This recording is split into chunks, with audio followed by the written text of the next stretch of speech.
नमस्कार, मी मृणाली पिळणकर. तुम्ही पाहत आहात एलएस मराठी. पाहुयात काही महत्त्वाच्या घडामोडी. 56 लाख शेतकऱ्यांतर्फे फडणवीसांचा सत्कार. सत्कारापासून शक्यतो दूर राहतो. मुंबईमध्ये सत्कार करण्यासाठी शेतकऱ्यांचा आग्रह. फडणवीसांकडून स्पष्ट. कृषी विभागाच्या नगरविकास प्रश्नांवर चर्चा. 6 खासदार शिवसेनेत आल्यानंतर शहांची सदिच्छा भेट घेतली. अमित शहा भेटीवर उपमुख्यमंत्री शिंदेंचं स्पष्टीकरण. नीरास्नानाचा पवित्र सोहळा पार. माऊलींच्या पादुकांचं पुढील प्रवासासाठी प्रस्थान.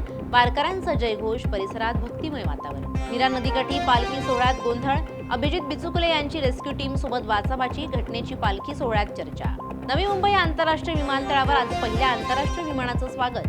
अबुधाबीवरून एअर इंडिया एक्सप्रेसचं विमान विमानतळावर उतरलं. आकाश दुबे यांच्या हत्येनंतर वडिलांची उपमुख्यमंत्री शिंदेंना आर्तहाक. पक्षातील गुंडाला हद्दपार करा, पक्षातून काढून टाका, वडिलांची शिंदेंकडे मागणी. बुलढाण्याच्या शेगाव मंदिर परिसरातील विस्थापित 17 दुकानदारांनी स्वयंस्फूर्तीने दुकानं केली रिकामी. न्यायालयाच्या आदेशानंतर दुकानदारांनी घेतली सहकार्याची भूमिका. कोल्हापुरातील मटन मार्केट परिसरात अतिक्रमण हटाव मोहीम. महापालिकेच्या पथकाची कडेकोट. पोलीस बंदोबस्तात कारवाई. परिसर मोकळा करण्याच्या उद्देशानं महापालिकेची कारवाई.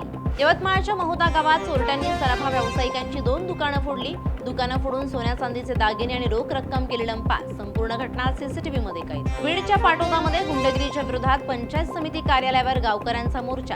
येवलवाडीच्या भ्रष्टाचारातील दोषींवर कारवाई करा, आंदोलकांची मागणी. या होत्या आताच्या घडीच्या काही महत्त्वाच्या बातम्या. अशाच महत्त्वाच्या बातम्यांसाठी तुम्ही पाहत रहा एलएस मराठी.